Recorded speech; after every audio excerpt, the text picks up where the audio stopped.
नमस्कार, स्वागत है आप सभी का बंसल न्यूज के इस खास कार्यक्रम समझेंगे तो संभलेंगे में। मैं हूं आपके साथ जया शर्मा। जब भी कोई बड़ा संकट, समस्या, आपदा आती है तो उसका पहला शिकार आम आदमी या कॉमन मैन होता है और कोविड महामारी में भी यही हो रहा है। लेकिन कॉमन मैन वो योद्धा है जो पहली पंक्ति में खड़ा होकर आपदा का मुकाबला करता है और दुनिया को संकट से उबारता है। यदि आप भी कॉमन मैन हैं तो निराश हुए बगैर जहां हैं वहीं से कोरोना से चल रही इस जंग में अपना योगदान दे सकते हैं और दीजिएगा भी, जैसा कि बहुत से लोग कर रहे हैं।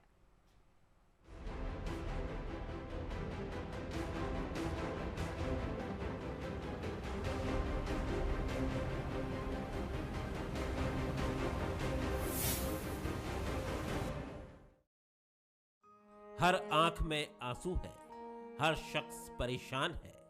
अस्पतालों में जगह नहीं है, दवाओं की किल्लत है। आपदा में अफसर देखने वाले कालाबाजारी हैं, मजबूरी का फायदा उठाने वाले उठाई गिर हैं। कोरोना काल में ये तस्वीर हर कहीं देखी जा रही है।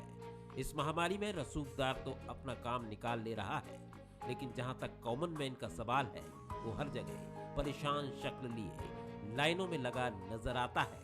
पहले जांच कराने की जद्दोजहद, फिर इलाज कराने की जद्दोजहद, यहां तक कि कोई अनहोनी हो जाए तो अपनों के अंतिम संस्कार के लिए भी लुटता पिटता कॉमन मैन। देश के आम आदमी ने शायद इससे बुरे दिन पहले कभी नहीं देखे होंगे, लेकिन क्या वाकई कॉमन मैन इतना मजबूर है, वो इतना बेबस है? जी नहीं। इस विकट संकट में कई कहानियां ऐसी हैं जो बताती हैं कि इस संकट से इंसानियत को निकालने के लिए यदि सबसे बड़ी भूमिका कोई अदा कर रहा है तो वो है कॉमन मैन।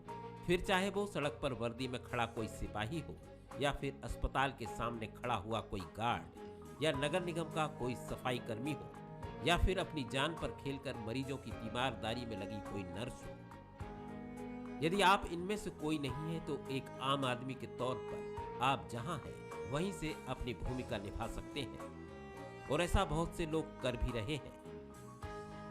भोपाल की ही बात करें तो यहाँ कुछ कॉमन मैन ने मिलकर एक सहयोग संस्था बनाई है जो लोगों को अस्पतालों में बेड उपलब्ध करवाने से लेकर खाना तक उपलब्ध करवाने में मदद कर रहे हैं। मध्य प्रदेश के लगभग ऐसे युवा जो हर काम में आगे रहते थे, उन 200 युवाओं का एक समूह बनाया, व्हाट्सएप समूह बनाया। कई लोग जो हैं वो रात रात भर जागते हैं।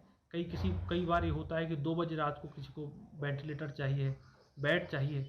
हमारे वो सभी साथी मिलकर प्रयास करते हैं कि हर व्यक्ति स्वस्थ रहे, अस्पताल तक पहुंच जाए। तो ऐसे कई लोग, आप कल्पना नहीं कर सकते कि वो भयावह माहौल है। किसी ने सोचा होगा कि कोई अस्पताल से फ़ोन करके कहेगा कि मेरी माँ संक्रमित है, मैं यहाँ पर हूँ, उनके साथ कोई नहीं है, अस्पताल में उनकी मृत्यु हो गई है किसी की, तो आप अंतिम संस्कार के लिए पहुँच जाइए। जाहिर है वो कॉमन मैन ही है जो इंसानियत को हर संकट से उबारता है, और इस महामारी में भी एक बार फिर कॉमन मैन ही सामने आया है। इसलिए अपने कॉमन मैन होने की कुंठा से निकलिए। आप ही हैं जो इस महामारी में सबसे अगली लाइन में खड़े होकर लड़ रहे हैं। Bureau report, Bansal news. तो कोरोना काल में हर वर्ग परेशान है, लेकिन कॉमन मैन परेशान होने के बावजूद दूसरों की मदद के लिए हमेशा आगे रहता है।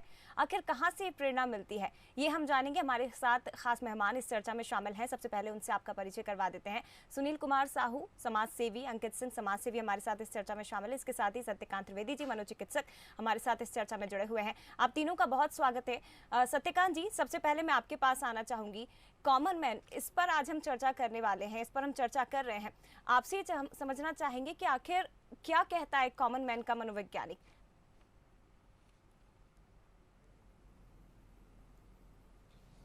देखिए, यहाँ पर आपने कॉमन मैन की बात करी है, तो यूजुअली जो भी उपकार परोपकार की भावनाएं होती हैं, कहीं ना कहीं हम अपनी ज़िंदगी में वो कमियां हम महसूस किया करते हैं कई बार कि ये चीज़ें ऐसी होनी चाहिए, ये चीज़ें सर्वसुलभ होनी चाहिए, सबको ये चीज़ें मुहैया होनी चाहिए, सबके पास ये सुविधाएं होनी चाहिए। जैसे आप देखिए कि कुछ मुंबई से बड़ी हस्तियां इस काम में लगी हुई हैं। आप देखिए कि उनको कहीं ना कहीं से बेड अरेंज हो जाता है, उनको कहीं ना कहीं से ऑक्सीजन अरेंज हो जाती है, उनको इंजेक्शंस भी मिल जाते हैं, वही कॉमन मैन को नहीं मिल पाता।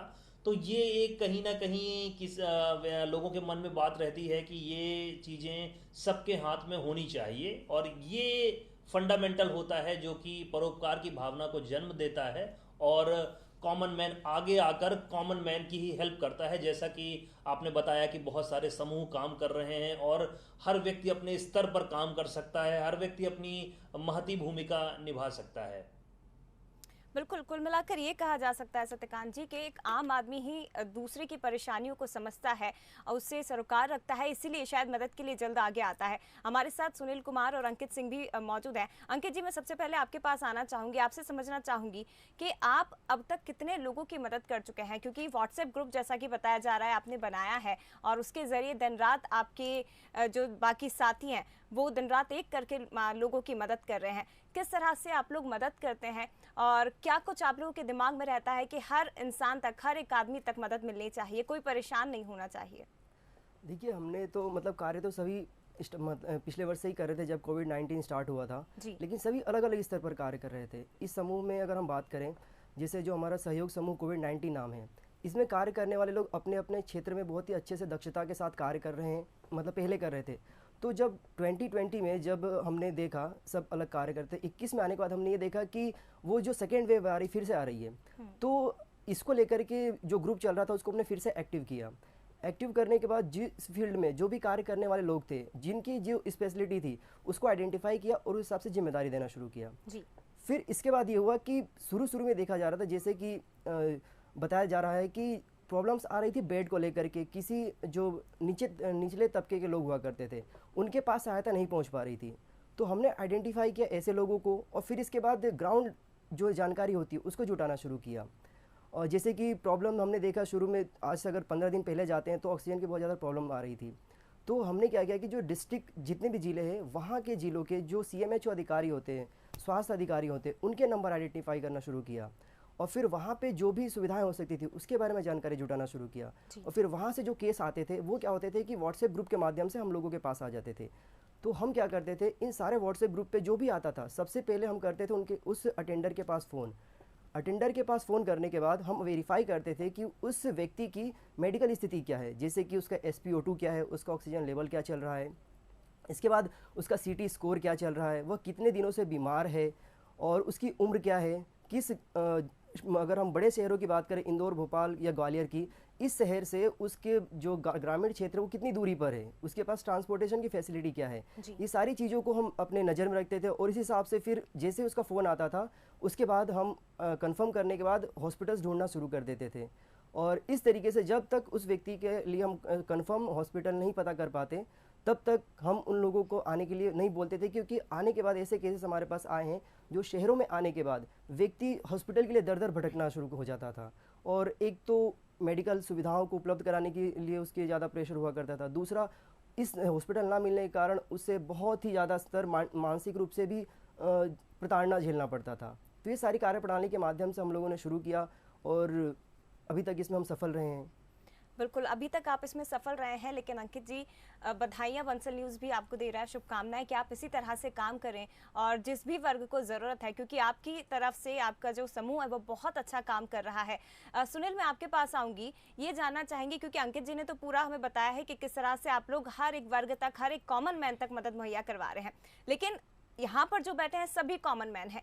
आप लोगों को किस तरह की परेशानियों का सामना करना पड़ता है जब आप किसी को मदद मुहैया करवाते हैं? तो देखिए, परेशानियों का बहुत सामना करना पड़ता है, लेकिन हमारी टीम की सबसे अच्छी खासियत ये है कि हम लोग पहले वेरीफाइड करते हैं किसी भी नंबर को। जो भी सूचना हमारे ग्रुप में प्राप्त हो रही है, हमारे साथियों को हमने अलग अलग डिवाइड करके रखा हुआ है कि ऑक्सीजन का काम कौन संभालेगा, बेड का काम कौन संभालेगा, और ये एकदम निस्वार्थ भावना से सब लोग वेरीफाइड करते हैं कि ऑक्सीजन यहाँ पर मिल सकती है, रेमडेसिविर की क्या प्रक्रिया है। हम लोग परिजनों के जो घबराते हुए फ़ोन आते हैं उनको बताते हैं कि देखिए आप परेशान नहीं हुए, इस प्रक्रिया से गुजरिए, आपको ये यहाँ से मिलेगा।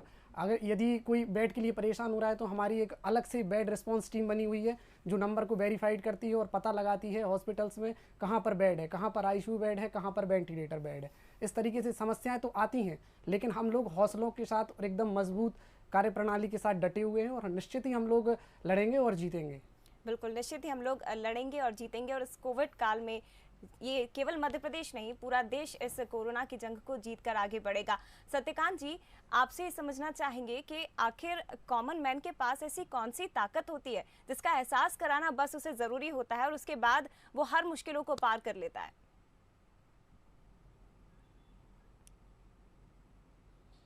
देखिए, यहाँ पर मैं यही कहना चाहूँगा कि कई बार जो हमारे जीवन के अनुभव होते हैं वो किस तरीके से हुए हैं, हमने किस तरीके की परेशानियाँ अपने निजी ज़िंदगी में देखी हैं, किस तरीके से उसको अनुभव किया है, हमारे अंदर करुणा की कितनी भावना है, हम कितना ज़्यादा ये फील कर सकते हैं कि उस कंडीशन में जिसमें सामने वाला परेशान है, अगर हम उस कंडीशन में होते तो कितना पेन फील करते।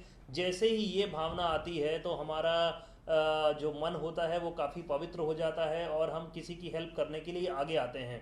और जैसा कि मैंने आपको पिछले प्रश्न के उत्तर के बारे में बताया कि जो हमारी भावनाएं होती हैं वो अगर मन से अगर हमारे मन में किसी के लिए कुछ नहीं है हम तो कुछ नहीं कर सकते, और जैसे ही हमारे मन में करुणा की भावना आती है तो हम हेल्प के लिए आगे आते हैं। और यहाँ पर मैं तारीफ़ करना चाहूँगा अपने दोनों युवा साथियों की, जो भी बंसल न्यूज़ में आप लोग आए हैं, आप लोग बहुत अच्छा काम कर रहे हैं। और दूसरा काम यहाँ पर जो सोनू सूद ने किया है काम देश के लिए, वो एक रोल मॉडल के रूप में सामने आ रहे हैं कि उन्होंने, जैसा कि अखबार में मीडिया में पढ़ने में आ रहा है कि उन्होंने अपना बहुत सारा जो पैसा है, बहुत सारा लोन लेकर के भी वो लोगों की हेल्प कर रहे हैं, 24 घंटे वो काम कर रहे हैं, तो वो एक आइकन से बन गए हैं और उनके कामों से बहुत सारे युवा प्रेरित हो रहे हैं। और मुझे लगता है कि इस समय ज़रूरत है कि देश का हर व्यक्ति किसी न किसी की हेल्प करे। हो सकता है कि उसका प्रकार अलग हो सकता है कि वो एक दूसरे माध्यम से किसी की हेल्प करे, बट इस समय हेल्प करना हमारा सबसे बड़ा एम होना चाहिए। बिल्कुल सत्यकांत जी, आपने सोनू सूद का उदाहरण दिया है जो कि रोल मॉडल युवाओं के लिए बन चुके हैं। हमने पिछले कोविड काल में भी देखा जिस तरह से वो आम लोगों की मदद कर रहे हैं। ख़ास तो छोड़ दीजिए, लेकिन क्योंकि जब इस तरह के सेलिब्रिटीज़ या इस तरह के ख़ास लोग सामने आते हैं तो इसका इम्पैक्ट बहुत ज़्यादा आम वर्ग पर पड़ता है। और क्या यही माना जाए कि इसलिए आम वर्ग या जिस तरह से जो युवा हमारे साथ में बैठे हुए हैं आज, ये मदद के लिए आगे आ रहे हैं, एक असर, एक इम्पैक्ट होता है? देखिए, यही मैं कहना चाहूँगा कि सोनू सूद आज सेलिब्रिटी हैं। हो सकता है उन्होंने अपनी निजी ज़िंदगी में जो अनुभव देखे हों, लोगों को कष्ट सहते हुए देखा हो, जो उनसे सहा नहीं गया हो उस उम्र में, और उनके दिमाग में ये बात आई हो कि जब मैं कभी योग्य होऊंगा, इस लायक होऊंगा लोगों की हेल्प करने के लिए, तो मैं हेल्प करूंगा। हो सकता है वो भावना उनके अंदर हो। लेकिन यहाँ पर एक बहुत बड़ा प्रश्न है। आप देखिए कि मैं उनका ही उदाहरण लेकर के यहाँ पर बोलना चाहूँगा कि आप देखिए कि वो तुरंत किसी न किसी माध्यम से बेड उपलब्ध करा पा रहे हैं, लेकिन एक जो बहुत ही कॉमन व्यक्ति है उसको उतनी सुविधाएं नहीं मिल रही हैं। तो ये डिफरेंस क्यों आ रहा है, ऐसा क्यों अंतर हो रहा है कि वो हेल्प कर पा रहे हैं और आम आदमी अपनी हेल्प कर पाने में या उसको सुविधाएं मिल पाने में डिफरेंस आ रहा है? ये बहुत बड़ा प्रश्न है जो कि मुझे लगता है कि मीडिया को आगे लाना चाहिए और व्यवस्थाओं को बेहतर बनाने के लिए इस प्रश्न का उत्तर हमें ढूंढना ही होगा कि क्यों वो हेल्प कर पा रहे हैं और क्यों मैं अपनी हेल्प नहीं कर पा रहा हूँ। बिल्कुल, ये एक बेहद बड़ा प्रश्न और महत्वपूर्ण प्रश्न आपने उठाया है सर, कि क्यों आखिर वो सेलिब्रिटी हो रहे हैं, सेलिब्रिटी हैं और उसके बावजूद आम लोगों की मदद कर पा रहे हैं, लेकिन एक आम आदमी अपने लिए व्यवस्था नहीं जुटा पा रहा है। अंकित, मैं आपसे जानना चाहूँगी, क्योंकि आप मदद कर रहे हैं, आम वर्ग तक पहुँच है आपकी, हर संभव मदद जो आपसे बन पा रही कर रहे हैं, एक ऐसी स्टोरी या फिर एक ऐसी कहानी जो आपके दिल को छू गई हो, जो आपको प्रेरणा देती हो इस कोविड काल में, जो लोग आपके पास आए हैं? देखिए, जैसे कि सत्यकांत जी ने बताया कि सोनू सूद हमारे लिए एक रोल मॉडल बन गए। डेफिनेटली एक्चुअली में उन्होंने है ना हमें सोशल मीडिया का यूज़ करना सिखा दिया है, और इस सोशल मीडिया के माध्यम से हमारे पास इतनी अनगिनत कहानियाँ हैं कि अगर हम बताने बैठेंगे तो पूरा दिन भर निकल जाएगा। तो उसी में से जब बहुत सारे केसेस ऐसे हैं, जैसे कि मैं आपको एक प्रयागराज का केस बताता हूँ। हमें रात को मैसेज आता है 2 बजे कि वहाँ पर किसी व्यक्ति की, वृद्ध व्यक्ति की मृत्यु हो चुकी है कोविड की वजह से, और उनकी पत्नी जो है वो भी कोविड पॉजिटिव हैं। उनकी अंत्येष्टि करने के लिए कोई व्यवस्था नहीं हो पा रही है, और ये मैसेज प्रयागराज का भोपाल में आता है हम लोगों के पास व्हाट्सएप ग्रुप में। हमारे पास दूरी ज़्यादा है, हमारे पास कोई संसाधन नहीं है। हमने सोशल मीडिया का यूज़ करते हुए ट्विटर पर हमने ट्वीट किया, जो प्रयागराज के जो डीएम होते हैं, डिस्ट्रिक्ट मजिस्ट्रेट, उनको टैग किया, और जो वहाँ के प्रशासनिक अधिकारी हैं उनको टैग किया। टैग करने के बाद हमें रिस्पांस मिला, और इसके बाद रिस्पांस के साथ उनकी अंत्येष्टि का पूरा कार्यक्रम किया गया, जो भी हो सकता था विधि विधान के साथ। सुबह 6:30 बजे के आसपास उनका पूरा कार्यक्रम शुरू हो गया था, और जो उनकी पत्नी थी, उनकी पत्नी को भी इलाज के लिए भेज दिया गया। तो एक तो ये स्टोरीज़ हैं जो कि हमारे पास आई। दूसरी स्टोरी ऐसी है कि जो गर्भवती महिला थी उनके लिए हॉस्पिटल नहीं मिल पा रहा था, और उस हॉस्पिटल के भोपाल का केस था वो, और उनके बच्चे के लिए मतलब हॉस्पिटल नहीं मिलने के कारण पूरी की पूरी मतलब जो व्यवस्था थी पूरी हमने कोशिश किया लेकिन नहीं मिल पाया। इसके लिए अंततः बाद में जितना हो सकता था संभव कोशिश के बाद उस बच्चे का जन्म हुआ, और उसकी जानकारी हमें शाम को मिली, और उस मतलब जब उसकी जानकारी मिली हमें तो एक कह सकते हैं कि मोटिवेशन आ गया भावना, और उस मोटिवेशन के बाद हम बताएंगे आपको कि इसके अगले दिन अगर हम केसेस की बात करें तो हमने सबसे ज़्यादा केस उस दिन मतलब कि लोगों को वेंटिलेटर्स भी दिलवाया। तो ऐसी बहुत सारी कहानियां हैं जिसको अगर हम मतलब लिखने बैठे तो बहुत सारी स्टोरीज हो सकती है जो कि लोगों को बहुत ज़्यादा मोटिवेट करेंगी। बिल्कुल। सुनील, आपसे जानना चाहेंगे क्योंकि अंकित जी ने तो बता दिया कि ऐसी बहुत सी स्टोरीज हैं जो उनको मोटिव करती हैं, जो उनको प्रेरणा देती हैं। ऐसी कौन सी स्टोरी है जो आपके लिए प्रेरणादायी है? और कभी कभी क्या होता है कि इस तरह की जब तस्वीरें निकलकर सामने आती हैं, जैसे कि आप एक समूह बनाकर काम कर रहे हैं, हर वर्ग की मदद कर रहे हैं, परिवार का कितना योगदान रहता है? परिवार से कितनी प्रेरणा आपको मिलती है? देखिए, परिवार से भी प्रेरणा मिलती है हमारे लिए, और हमारे जो युवा साथी जो इस पूरे ग्रुप में निस्वार्थ भाव से काम कर रहे हैं उनसे हमें सबसे ज़्यादा प्रेरणा मिलती है। और सबसे ज़्यादा प्रेरणा हमें उन पंक्तियों से मिलती है जिसमें कहा गया है पुण्य परोपकाराय पुण्याय, और रामचरितमानस में भी कहा गया है कि परहित सरस धर्म नहीं भाई। इनसे हमें प्रेरणा मिलती है। परिवार का सहयोग भी मिलता है हमारे लिए कि मम्मी समय पे हमें चाय दे रही हैं, खाना दे रही हैं, और हम लोग लगातार काम कर रहे हैं। पर हमारे अन्य युवा साथी जो अलग अलग जगहों पर हैं, जो परिवार के साथ नहीं रह रहे हैं या कहीं किराए से रह रहे हैं, रूम पर रह रहे हैं, वो अपने से खुद से कर रहे हैं। हमें तो चलो ठीक है परिवार का सहयोग मिल रहा है, लेकिन सबसे ज़्यादा प्रेरणा हमें उन साथियों से मिल रही है जो इस ग्रुप में हैं और निस्वार्थ भाव से काम कर रहे हैं। हमारे लिए इंटरेस्टिंग स्टोरी वो है, सीहोर से एक केस आया आईसीयू बेड के लिए। रात को 2:30 या 3 बज रहे थे। हमारे मित्र सहयोगी अभिलाष ठाकुर, शुभम चौहान जी और अंकित सिंह जी, ये सब लोग मिले हुए थे, और उनका फ़ोन आया कि हम आ रहे हैं सीहोर से, हमें अर्जेंटली भोपाल में एक बेड चाहिए, आईसीयू बेड। लेकिन दुर्भाग्य से वो एम्बुलेंस पंचर हो गई। फिर हम लोगों ने यहाँ से एम्बुलेंस के जो हम लोगों के पास वेरीफाइड नंबर है वहाँ संपर्क किया, दूसरी एम्बुलेंस गई और वो सीहोर से जो पेशेंट था उनको लेके आए। और फिर अंततः 3:30 बजे तक हम लोगों ने पेशेंट को भर्ती कराया, लेकिन दुर्भाग्यपूर्ण कि वो शांत हो गए। तो ये बड़ी खतरनाक स्टोरी थी हम लोगों की। और जब परिजनों के फ़ोन जो आते हैं एकदम से मार्मिक, मतलब वो हम लोगों को सबसे ज़्यादा मतलब कष्ट होता है, और सबसे ज़्यादा प्रेरणा भी मिलती है कि नहीं, हम लोगों के दर्द नहीं देख सकते, दुख को नहीं देख सकते, हम लोग करेंगे, काम करेंगे, जुट के करेंगे, मिल के करेंगे। और उनसे प्रेरणा लेकर हम लोग बहुत मेहनत करते हैं। बिल्कुल, परिवार से तो प्रेरणा मिलती ही है सुनील, लेकिन जब इस तरह की तस्वीरें निकलकर सामने आती है, उस समय खास तौर पर प्रेरणा मिलती है जब कोई किसी की ज़िंदगी आपके कारण बच जाए, तो शायद वो एक बहुत अच्छी तस्वीर होती है और आपको आगे बढ़ने की प्रेरणा उसी से मिलती है। सत्यकांत जी, आपसे जानना चाहेंगे, क्योंकि जिस तरह से आप बता रहे हैं कि हम बाकी अपने साथियों से भी समझने की कोशिश कर रहे हैं कि किस तरह से प्रेरणा मिलती है, लेकिन हर इंसान के जीवन में परेशानियाँ आती है और एक दौर ऐसा आता है जब वो हताश होकर, निराश होकर बैठ जाता है और शायद उस टाइम पर उसे लगता है कि अब कुछ नहीं हो सकता। आम आदमी के पास, एक कॉमन मैन के पास ताकतें बहुत हैं, लेकिन उसका एहसास उसे नहीं हो पाता, और ऐसे दौर में उसे क्या करना चाहिए, कैसे वो आगे बढ़े?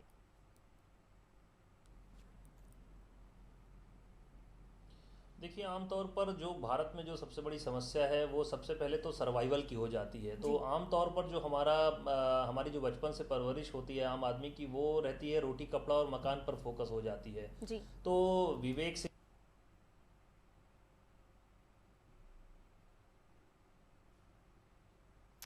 जी, तो एक कॉमन मैन की आज बात हम इस चर्चा में कर रहे हैं। कॉमन मैन जो कि सबसे बड़ा कोरोना का शिकार है।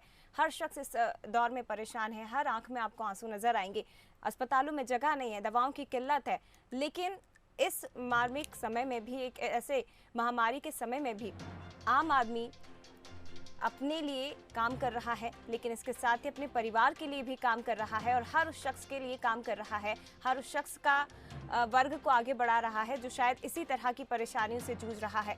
कॉमन मैन का संघर्ष, जो कि कॉमन मैन ही नहीं जानता कि आखिर उसके अंदर कितनी ताकतें हैं, उसी ताकत का एहसास कराना बहुत ज़्यादा ज़रूरी होता है। और सुनील कुमार जी, अंकित सिंह जी हमारे साथ लगातार जुड़े हुए हैं। अंकित जी, आपके पास आना चाहूँगी और आपसे ये समझना चाहूँगी कि आपको जब आपने इस तरह का ग्रुप बनाया था और आप इसमें आगे आए, आपने इतने लोगों को जोड़ा, तो क्या आपके जो साथी उन्होंने खुद आगे कदम बढ़ाया था कि हम भी इस ग्रुप में जुड़ना चाहते हैं, और आगे अभी किस तरह के काम आप लोग करने वाले हैं? देखिए ग्रुप में तो अब इतने सारे लोग जुड़ना चाहते हैं कि हमारा जो व्हाट्सएप का जो ग्रुप होता है 256 का वो फुल हो चुका है जी। उसमें से बहुत सारे लोग बोलते हैं कि आप हमें जोड़ लीजिए, अगर हमें कुछ नहीं समझ में आएगा तो हम आपकी कार्य प्रणाली को देखते हुए सीख जाएंगे जी। तो हम वो वैसे बहुत सारे साथी हैं जो जुड़ना चाहते हैं, तो हमने उनसे बोला है कि आप कुछ समय दीजिए हमें, अगर कुछ लोग ऐसे होंगे जो अपनी स्वेच्छा से बाहर होना चाहेंगे तो हम उनके हटने के बाद आपको जोड़ लेंगे। तो इन सारी चीज़ों को लेकर के बहुत सारे लोग जुड़ना चाहते हैं हमसे, सोशल मीडिया के माध्यम से बहुत सारे लोग जुड़े हुए हैं। और एक चीज़ मैं आपको बताऊं कि मोस्टली लोगों को ट्विटर यूज़ करना नहीं आता है जी। लेकिन मैंने कल 7 लोगों को ब्लड का अरेंजमेंट करवाया ट्विटर के माध्यम से, और मैंने मेरा व्हाट्सएप स्टोरी जो मतलब व्हाट्सएप का जो स्टेटस है तकरीबन 300 से ज़्यादा लोग देखते हैं मेरे डेली, तो मेरा जो मेन सोर्स है मैंने व्हाट्सएप की स्टोरी को बनाया और इसके माध्यम से इतने लोग अब ट्वीट करते हैं कि कार्यप्रणाली समझ में आने लग गई। तो ऐसे ऐसे लोग हैं जो कि जुड़ना चाहते हैं और हर संभव हमारी मदद करना चाहते हैं। जैसे कि मैं आपको बता रहा हूँ कि जो हमारे जितने भी रिसोर्सेज है वो ग्राउंड लेवल वाले हैं, और वे रिसोर्सेज जो कि धरातल पर रहते हैं और उन्हें रियलिटी पता है और वो हर संभव मदद करने की कोशिश करते हैं। मैं आपको एक और चीज़ बताना चाहूँगा कि जैसे हमारा जो मुख्य ग्रुप है, जो समूह है व्हाट्सएप का, वो कोविड समूह जो है उसके बाद भी हमने उसके सब ग्रुप्स बनाए हुए हैं। जैसे कि बेड्स के लिए ग्रुप्स बनाए हैं, तो जो भी हमारे उसमें मैसेजेस आते हैं, अगर हम व्हाट्सएप ग्रुप को मेन ग्रुप को अगर 1 घंटा बंद ना देखें ना तो उसके अंदर 1000 मैसेजेस आ जाते हैं। तो उसकी जो रिक्वायरमेंट की मैसेजेस है, जैसे कि बेड्स के लिए अलग ग्रुप बनाए, उसके सारे बेड वाले मैसेजेस को हम वहाँ ट्रांसफ़र कर देते हैं। प्लाज्मा के रिक्वायरमेंट वाले जो भी मैसेज है हम उनको वहाँ ट्रांसफ़र कर देते हैं। इसके बाद अगर ऐसा काम है जो कि हमसे नहीं संभव हो पा रहा है, उसको हम सोशल मीडिया के लिए अलग ग्रुप बनाया हुआ है जिसको सुनील जी देखते हैं, वो हम वहाँ डाल देते हैं। बिल्कुल अंकित जी, कुल मिलाकर ये कहा जा सकता है कि आप तो अपने स्तर पर प्रयास कर रहे हैं, लेकिन सोशल मीडिया भी इसमें एक बहुत महत्वपूर्ण रोल प्ले कर रहा है। उसी के जरिए आप हर वर्ग तक पहुंच पा रहे हैं और हर एक कॉमन मैन आप तक अपनी मदद की गुहार लगा पाता है, और ये बहुत अच्छी बात है कि आप अपने स्तर पर सबकी मदद कर रहे हैं। समय मेरे पास कम है, लेकिन आप सभी का बहुत शुक्रिया हमसे बातचीत करने के लिए, इस चर्चा में शामिल होने के लिए। तो कोरोना का सबसे बड़ा शिकार कॉमन मैन है, लेकिन कॉमन मैन ही उसके अंदर एक बड़ी ताकत है जो कि इस महामारी के दौर से निकल सकता है, और उसका एहसास होना उसे बहुत ज़्यादा ज़रूरी है। फिलहाल इतना ही, लेकिन खबरों के लिए आप बने रहिए बंसल न्यूज़ के साथ। नमस्कार।